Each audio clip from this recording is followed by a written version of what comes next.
কেমন আছেন বন্ধুরা? আশা করি নিশ্চয়ই ভালো আছেন। আমি আসছি ঘুরতে।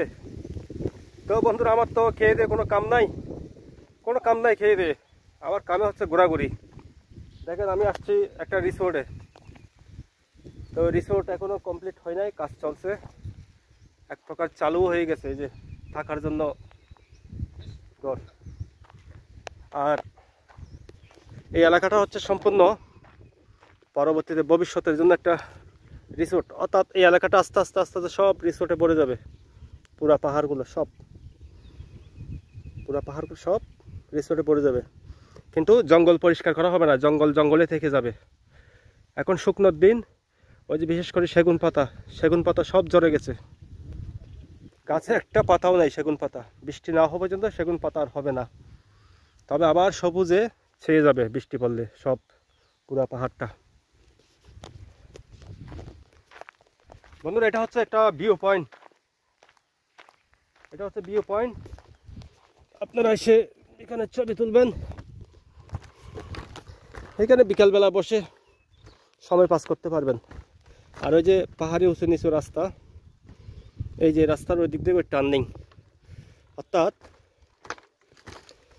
এটা হচ্ছে পাইথন এরিয়া। আর দূরে ওটা হচ্ছে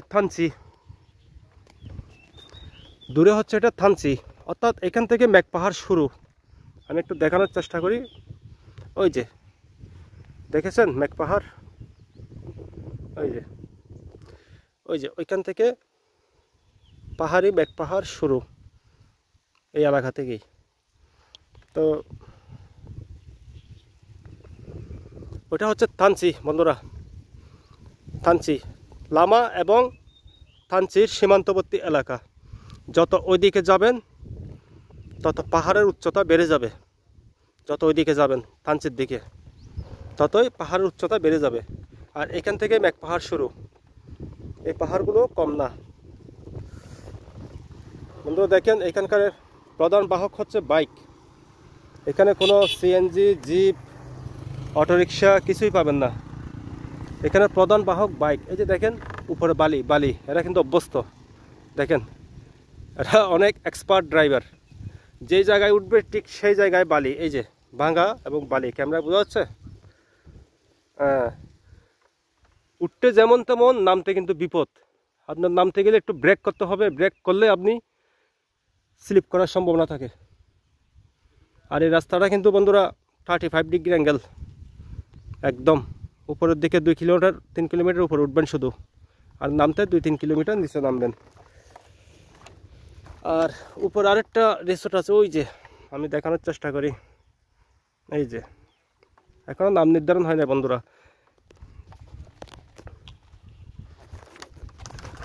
আগে পরে সব রিসোর্ট হয়ে যাবে বন্ধুরা এখানে সব। তবে সবুজ বনানীগুলো ঠিক রাখবে।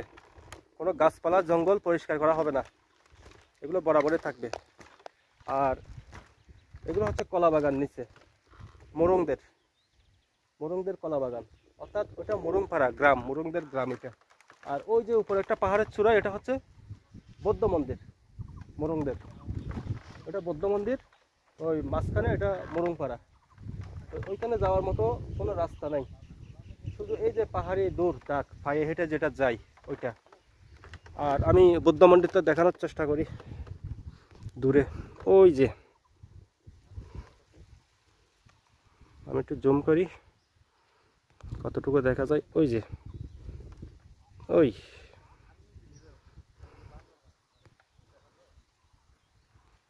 অনেক দূরে বন্ধুরা।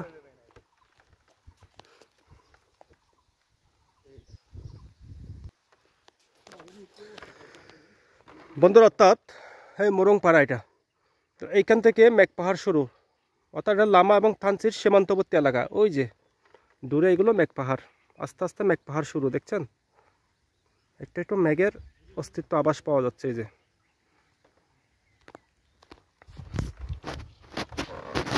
তো বন্ধুরা, আমিও থাকি লামা এবং থানচির সীমান্তবর্তী এলাকায়। অর্থাৎ এই যে রাস্তাটা, এই রাস্তা দিয়ে আসছে, এই রাস্তাটা বাঁক নিয়ে ওইদিকে গিয়ে ওইখানে, অর্থাৎ 30 থেকে 40 কিলো পথ আমাকে পাড়ে দিয়ে ওইখানে যেতে হবে। অর্থাৎ আমি যেখানে থাকি ওইখান থেকে মেঘ পাহাড় শুরু। তো অর্থাৎ লামা এবং থানচির সীমান্তবর্তী এলাকা।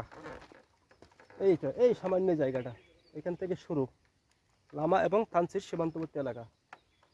তো এই যে দেখছেন মেঘ পাহাড়, এই ধরেন এখান থেকে 30-40-45 কিলো হবে রাস্তা। এরপর আমি এখানে আপাতত থাকি, আপাতত স্থায়ীভাবে বসবাস করি আর কি। চিরস্থায়ী নয়, আপাতত স্থায়ী, সারা জীবনের জন্য স্থায়ী নয়। তো এখানে বসবাস করা লাগে, করি। আর এটা মোরংদের কলা বাগান। আর যত ওইদিকে যাবেন আপনারা তত প্রাকৃতিক সৌন্দর্যের নৈসর্গিক ভূখণ্ড দেখতে পাবেন। অর্থাৎ পাহাড় হচ্ছে প্রাকৃতিকভাবে নৈসর্গিক ভূখণ্ড, নৈসর্গিক এলাকা, এরিয়া। তো আপনারা আসতে পারেন, ঘুরতে পারেন যারা আমার মতো পাহাড় প্রেমী। ঠিক আছে বন্ধুরা। আর এখানে প্রত্যেকটা পাহাড়ে অনেক দূর দূরান্ত পর্যন্ত সব রিসোর্ট হয়ে যাবে, কিন্তু এখানে কোনো গাছপালা কাটা হবে না, জঙ্গলে থেকে যাবে। এখন মনে করেন শুকনার দিন, সেগুন গাছের সেগুন পাতা নাই, যতক্ষণ বৃষ্টি হবে না ততক্ষণ সেগুন পাতা আসবে না। আর সেগুন পাতা যখন থাকবে বা গাছের যখন পাতা হবে তখন এই পাহাড়গুলো দেখতে আরো অনেক সুন্দর লাগে, সবুজে ভরপুর একটা বনানীর মতো মনে হয়। আর তার দেখেন এখন সব রোদের তাপে সব শুকায় যাচ্ছে। বিশেষ করে কলা গাছ, কলা গাছের জন্য কিন্তু প্রচুর পানির দরকার, প্রচুর পানি, প্রচুর পানি। পানি না হলে কলা গাছ টিকে না। তো ওই যে জলসে যাচ্ছে, আস্তে আস্তে হয়তো বা এইভাবে জলসে যাবে। তাই ঠিক আছে বন্ধুরা, ভালো থাকবেন। ওকে।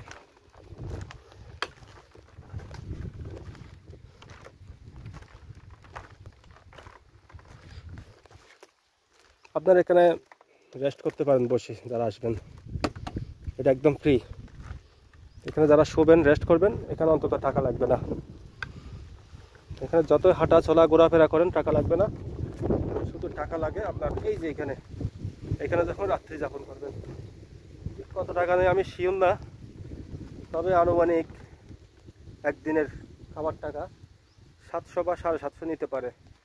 অর্থাৎ একবেলা মাছ, একবেলা মাংস আর সকালের পরোটা ডাল ভাজি, এই জনপ্রতি 700 টাকা। এটাই 700 বা 750, সব রিসোর্টে যেরকম হয় আর কি।